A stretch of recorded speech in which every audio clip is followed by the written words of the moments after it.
नमस्कार, welcome to my channel. मैं हूं मनीषा। दोस्तों, आज की वीडियो में हम जानेंगे घर गृहस्थी पूजा पाठ से संबंधित बहुत सारी महत्वपूर्ण जानकारियां, जिसमें से कुछ आपके सवालों के जवाब भी होंगे, जिससे आपको उन सवालों के जवाब लिखित रूप में नहीं मिल पाते हैं, वह हम वीडियो के माध्यम से आपके लिए लेकर आते हैं। तो आप ये वीडियो पूरा देखें और अपने सवालों के जवाब जानें। तो चलिए, समय की बर्बादी न करते हुए अपने वीडियो की शुरुआत करते हैं। और दोस्तों, अभी तक आपने हमारे चैनल को सब्सक्राइब नहीं किया है तो प्लीज सब्सक्राइब कर दें, और हमारी वीडियो आपको हेल्पफुल लगे तो प्लीज एक लाइक का बटन जरूर दबाएं। हर वीडियो में हम आपसे जरूर रिक्वेस्ट करते हैं, आप ये करना ना भूलें। हम वीडियो की शुरुआत पूजा पाठ से ही करते हैं। सबसे पहले हम बात करेंगे गौ सेवा के बारे में। जैसे कि अभी कुछ दिन पहले मैंने आपको एक गौ की सेवा कैसे हम करें अपने ग्रहों को मजबूत करते हुए, तो आप सभी में से बहुत सारे लोगों को जो है दुविधा हुई थी, परेशानी हुई थी कि गाय हमें नहीं मिलती है या फिर प्रतिदिन हम गौ के लिए रोटी नहीं बना सकते हैं। तो ऐसी दशा में हमें क्या करना चाहिए। दोस्तों, यदि आप इंडिया से बाहर रहते हैं, विदेश में रहते हैं, आप सभी में से बहुत सारे लोगों का जो कमेंट आया था, तो आप प्रतिदिन जब भी आप भोजन बनाने जाते हैं तो आप अपने कमाई का कुछ हिस्सा एक गुल्लक बना लें, जिसे आप मनी बैंक भी कह सकते हैं, जो आप उसे सेविंग कर सकते हैं। उसमें प्रतिदिन आपके सामर्थ्य के अनुसार 1 रुपए, 10 रुपए, 5 रुपए उस गुल्लक में गौ माता के नाम से उसमें आप निवेश करते जाएं, रखते जाएं। और जब भी कभी आपको इंडिया आने का अवसर लगे, तब आप गौशाला में वो धनराशि जमा कर सकते हैं। वो गौ माता की सेवा के लिए होता है। या फिर ऑनलाइन भी आप सर्च करें गूगल पे, मथुरा वृंदावन में गौ सेवा की सुविधा बहुत ज्यादा मात्रा में रहती है, तो आप वहां भी गूगल पे भी कर सकते हैं। आप अपनी सुविधा के अनुसार ये चुनें और ऐसा करें।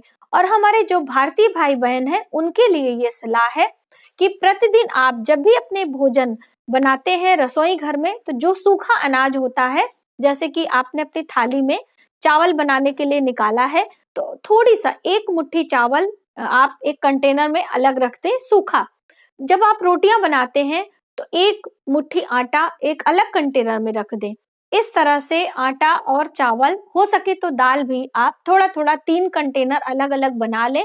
और प्रतिदिन भोजन पकाने से पहले, उसे धोने से पहले एक मुट्ठी सूखा अनाज निकाल के गौ माता के नाम से आप रख दें और अपना भोजन आप बना लें।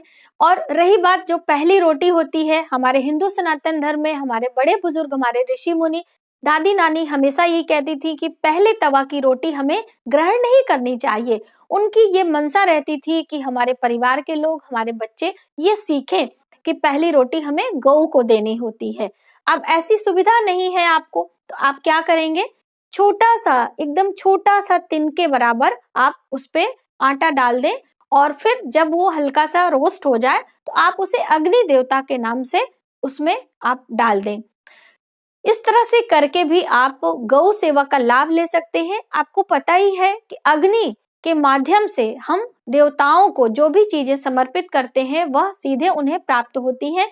जैसे कि जब भी हम हवन करते हैं या फिर घर में हम धूप धूनी देते हैं, तो वो हम देवताओं को सीधा जो है आकाश तत्व में विलीन होता है। तो इसी प्रकार से आप प्रतिदिन गौ सेवा के नाम से वो जो अग्नि में आप डालेंगे छोटा सा आहुति, वो आपके लिए शुभ होगा।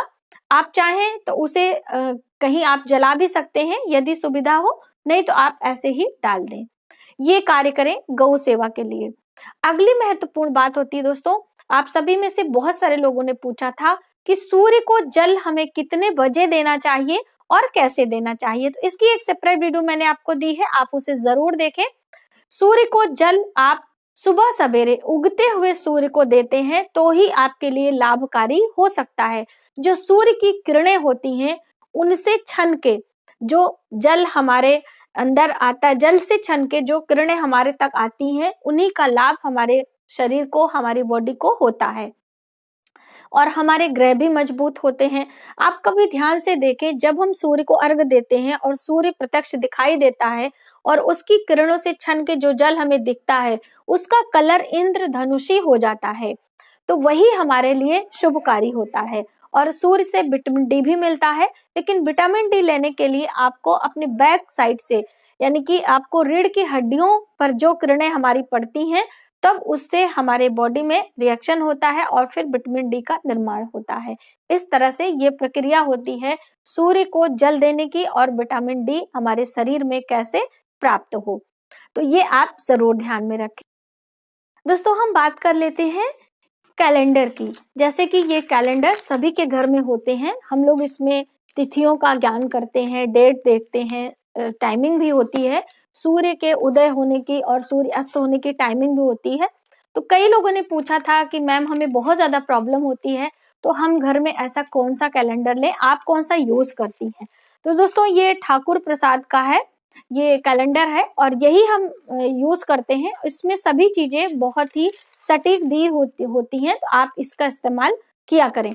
दूसरी बात कि जब भी ये मंथ आपका, जैसे कि अभी ये इसमें फरवरी दिखा रहा है, ये लास्ट ईयर का है, तो इस तरह से बहुत सारे लोगों के यहाँ अलग, जैसे कि अभी जनवरी चल रहा है, दिसंबर चल रहा है, तो नवंबर का ही मंथ लगा हुआ है चार्ट में, या फिर अभी लास्ट में मई जून का ही मंथ लगा हुआ है, यानी कि टंगा हुआ है, आपने कभी नोटिस ही नहीं किया है। तो ऐसा आप बिल्कुल ना करें। जो मंथ चल रहा है उसी मंथ का फ्रंट आपको लगाना चाहिए।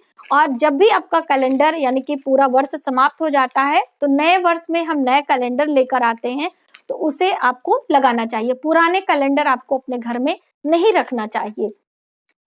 और ना ही कभी भी कैलेंडर को दरवाजे के पीछे हमें टांगना चाहिए, ये हमारे लिए शुभ नहीं होता है। दरवाजे के पीछे या किसी भी चीज के पीछे रखने से हमारे समय की गति रुक जाती है और हमारे कार्यों में अवरोध उत्पन्न होता है। तो इसलिए इन छोटी छोटी बातों का आपको ध्यान रखना चाहिए।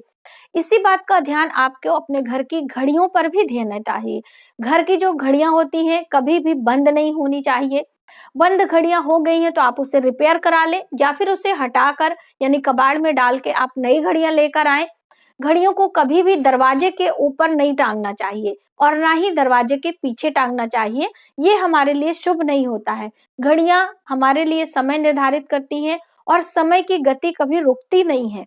तो इसलिए आप जो आपकी घड़ियां होती है वो कभी स्लो ना हो, यानी कि धीरे ना चले, समय सही हो, यानी कि उसका सेल वगैरह आप सही से चेक करके रखें और वो बराबर होनी चाहिए। बहुत सारे लोग अपने कहीं पहुंचने के लिए घड़ी को बढ़ा के लगाते हैं, तो आप एक दो घड़ियों में ऐसा कर सकते हैं जो ड्राइंग रूम की घड़ियां होती हैं।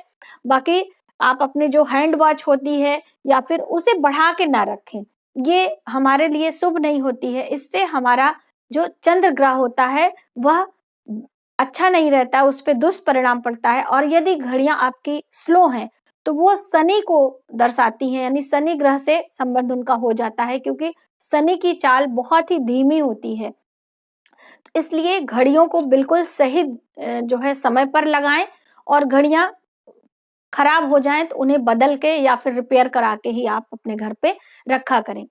दूसरी महत्वपूर्ण बात आती है दोस्तों, हम लोग कई गलतियां कर देते हैं, छोटी छोटी गलतियां होती हैं जो कि हम लोग ध्यान नहीं देते हैं। आपको अपने घर में सूखे फूल, कई लोगों का सवाल भी आया था कि जो हमें मंदिर से कभी कभी माला मिल जाती है या फिर पुष्प मिल जाते हैं, उनका हम क्या करें। तो जब भी कभी आपको ऐसा शुभ अवसर प्राप्त हो, तो वो जो पुष्प होते हैं, वो माला होता है, आपको पहले नमस्कार करना चाहिए, उसकी सुगंध को, उसकी खुशबू को अपने पास लेना चाहिए और उसे घर में कहीं भी ऊंचे स्थान पे आपको रख देना है। 1 से 2 दिन बाद जब वो मुरझा जाए, हल्के सूख जाए, तो उन्हें आप विसर्जित कर दें, जहां पे आप अपने घर के फूलों को करते हैं, या फिर आप अपने घर के गमले में भी इसे दबा सकते हैं। इसी तरह से बहुत सारे लोगों ने पूछा था कि जो देवताओं के कैलेंडर होते हैं, जो वर्ष पुराने होने पर हम उसे इस्तेमाल नहीं करते, तो उन्हें हम क्या करें। उन्हें आप 2 से 3 दिनों के लिए एक बड़े से टब या फिर किसी बाल्टी में भिगा दें, उनके रंग वगैरह हट जाते हैं, तब वो स्मूथ हो जाएंगे और आप उन्हें किसी गमले में या मिट्टी में दबा देते हैं, तो वो खाद के रूप में परिवर्तित हो जाती हैं। तो ये आप जरूर ध्यान रखें। आप सभी के बहुत सारे कमेंट आए हैं कि हमें नौकरी रोजगार के लिए कोई विशेष उपाय बताएं। तो आप पहले तो छोटे छोटे उपाय करके, यदि आपके कार्य नहीं बन रहे हैं, तो आप अपनी कुंडली का आकलन कराएं। यदि आप कोई उपाय हमसे चाहते हैं तो ये उपाय आप करके देखें, आपको लाभ होगा। आपको करना क्या है कि शनिवार का दिन हो या फिर अमावस्या तिथि हो, दोनों में से कोई भी एक दिन हो, आप चुने। आप नारियल का गोला ले लें। नारियल का गोला जो कि मार्केट में आपको बहुत आसानी से मिल जाएगा, सूखा नारियल जिसे होता है, हम आपको पिक्चर दिखा दे रहे हैं। इस तरह का आप गोला ले लें और ऊपर से हल्का सा कट कर लें, यानी अंदर उसमें होल होता है तो उसे आप खोल लें और उसमें भर दें सूखा आटा भुना हुआ और उसमें भूरा मिला लें। सूखा आटा आप अपने घर में भून सकते हैं, ड्राई रोस्ट कर सकते हैं। आप चाहें तो उसमें घी या तेल भी मिला सकते हैं। आप जितनी चीजों का समावेश करते जाएंगे उतने ही ग्रह आपके बैलेंस होते जाएंगे, ठीक है। अब उसको जो चीनी का भूरा है मार्केट में मिलता है, आप चाहें तो अपने घर में भी भूरा बना सकते हैं।